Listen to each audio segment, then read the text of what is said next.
السادة والسيدات مشاهدي الفضائية الإثرية أينما كنتم نحييكم ونقدم لحضراتكم نشرة أخبار هذا المساء. استهلوا معكم أنا عبد الله محمد علي بالعناوين.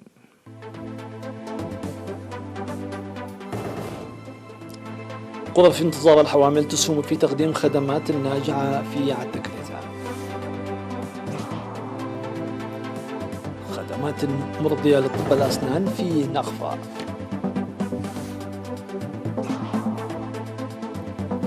حماية التربة والمياه في كومهولة وقدم لحزة.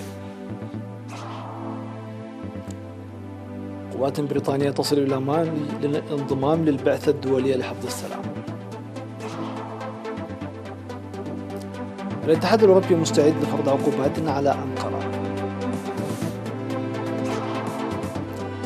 تجدد الحرائق في غابات كاليفورنيا والنيران تلتهم مساحات واسعة. أهلا بكم من التفاصيل. تساهم قرى في انتظار الحوامل المشاهدة في مديرية عالتكليزان في تقليل المشاكل التي كانت تواجه الحوامل القادمات من المناطق البعيدة ومتابعة صحتهن عن قرب بمساعدة الخبراء الصحيين. وأوضح مسؤول المستشفى الأهلي في عالتكليزان الممرض سامي اسملاش أن الحوامل في المناطق الكائنة في شرق وغرب المديرية كنا يعانين من نقص الخدمات قبل وبعد الولادة، وأن التوعيات المكثفة والجهود الحثيثة أدت إلى بناء غرف انتظار الحوامل. وذكر الممرض سامي أنه مقارنة بالعام الماضي ارتفعت نسبة متابعة قبل وبعد الولادة ب11% والولادة في مستشفى عالتكليزان الأهلي ب5%، وهذه نتائج الجهود الجارية. وأشار إلى أن افتتاح قسم طب الأسنان أدى إلى انتفاء المتاعب والسفر إلى كل من كرن وأسمرة، فيما يوجد برنامج لافتتاح قسم من طب العيون. في الختام قال الممرض سامي أنه رغم أن مناطق معلدة وبكسل البعيدتين من مؤسسات صحية وزع لها الطبيب الميداني لتحصل على خدمات الإسعافات الأولية، إلا أنه يجب خلق أجواء مناسبة لافتتاح مراكز صحية للحصول على الخدمات الصحية المتكاملة.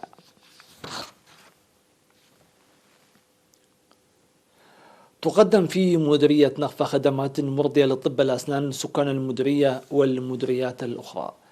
وأوضح السكان أنهم كانوا يضطرون للتوجه إلى مدينة كرن في السنوات الماضية، وأن تقديم الخدمة في مدينتهم أنقذهم من كثير من المتاعب والمنصرفات المالية. وقال طبيب الأسنان في مستشفى نخفة كوخوب الليلة أن خدمات طب الأسنان التي بدأت جزء من نتائج جهود توسيع وتطوير الخدمات الصحية والاستثمار الجاري في القدرات البشرية والمعدات الطبية.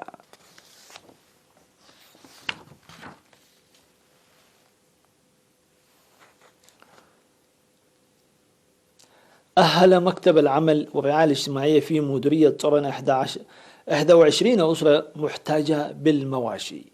وأفاد مراسل وكالة الأنباء الإثرية عن تأهيل الأسر كل منها بالضان والماعز أو البقر ما قيمته 10,000 نخفة. وأوضح مسؤول مكتب العمل والرعاية الاجتماعية في المديرية السيد مسقنا في السها أن البرنامج يشتمل على تأهيل 10 من المعاقين ورعايتهم و8 محتاجات ورعاية اليتامى و3 مسنين ليس لهم راعي. من جهة أخرى تم تخريج 44 من الشابات تلقوا دورة حول الخياطة والنسيج. وأكد المتخرجات تطوير مستواهن مستفيدات من المعلومات المكتسبة والفرص المتاحة. وتوضح المعلومات الواردة أن المديرية شهدت خلال السنوات ال5 الماضية تنظيم دورات مماثلة.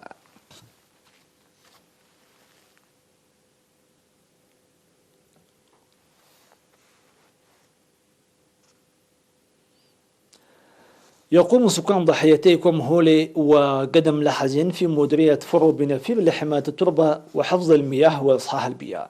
وأوضح مديرات ضحيتين أن السكان قاموا خلال 8 أشهر من العمل بناء حاجزين للمياه في موقعين مختلفين لمنع فيضانات السيول المنحدرة من الهضبة ومؤسسات الخدمات الاجتماعية وصيانة الطرق التي جرفتها السيول على خط فرو مصوى.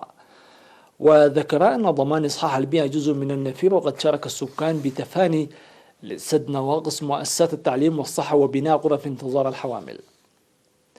من جانبه أشاد مسؤول التنمية الاقتصادية في مديرية فرو السيد صالح إبراهيم بمساهمة السكان في المهام المنفذة، مؤكدا بأن النتائج تسرع عملية تجميع القرى. ويجاول سكان ضاحيتي كومهولي وقدم لحزين التي تقطنها أكثر من 12 ألف أسرة الزراعة والرعي.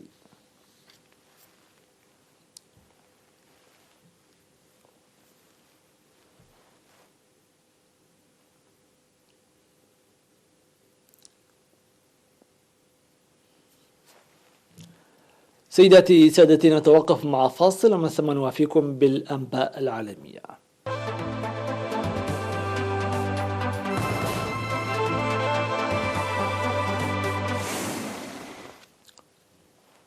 أهلا بكم من جديد. قال مسؤولون بريطانيون أن مئات من الجنود البريطانيين وصلوا إلى مالي للانضمام إلى بعثة حفظ السلام التابعة للأمم المتحدة، والتي تتعرض لأكبر عدد من الخسائر البشرية بين بعثات حفظ السلام في العالم. ولبريطانيا بالفعل 3 طائرات هليكوبتر و100 فرد يشاركون في مهام لوجستية في منطقة الساحل لدعم عملية برخان الفرنسية ضد المتشددين المرتبطين بتنظيمي القاعدة والدولة الإسلامية. وقالت البعثة البريطانية لدى الأمم المتحدة أن أحدث عملية نشر للجنود والتي أعلن عنها للمرة الأولى في يوليو 2019 ستوفر قدرات استطلاعية بالغة الدقة للبعثة الدولية المؤلفة من 14,000 رجل. وتشكلت بعثة مينوسوما عام 2013 بعد تدخل فرنسا لطرد مقاتلين إسلاميين استولوا على الصحراء الشمالي مالي وتقدموا صوب الجنوب.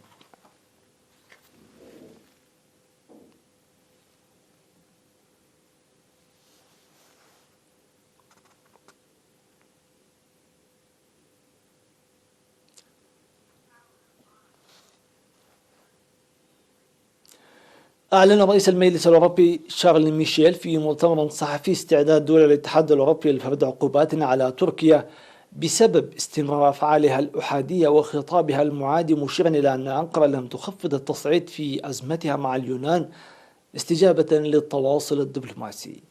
واقترح الاتحاد الأوروبي في أكتوبر المحادثات على أنقرة مهددا بفرض عقوبات في حال لم توقف تركيا أعمالها التي يدينها الاتحاد. واتخذ قرار تقييم الوضع خلال قمة في ديسمبر. ويتطلب فرض عقوبات على تركيا إجماع كافة الدول الأعضاء في الاتحاد الأوروبي، إلا أن ألمانيا عرقلت حتى الآن تبني العقوبات على أمل التوصل إلى اتفاق لتطوير علاقة بناءة فعليا مع تركيا.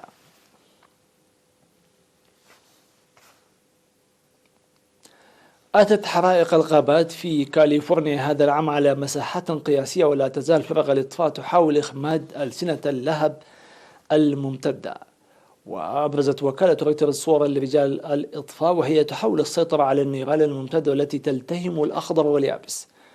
وتقول إدارة الغابات والحماية من الحرائق في الولاية أن الحرائق أتت على أكثر من 2,000,000 فدان، أي على مساحة تفوق ولاية ديلاوير. وتحولت حرائق الغابات في شمال ولاية كاليفورنيا لتصبح واحدة من أكبر الحرائق في تاريخ الولاية، الأمر الذي أجبر الآلاف على الهروب، فيما دمرت الحرائق مئات المنازل والمباني الأخرى مع بدء وصول التعزيزات لمساعدة رجال الإطفاء المنهكين.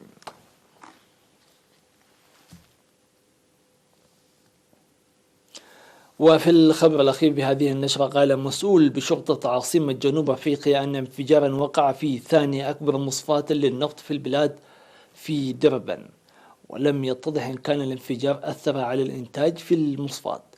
وذكر الموقع الإلكتروني للشركة أن المصفاة تعمل بطاقة إنتاج تبلغ 120 ألف برميل يوميا.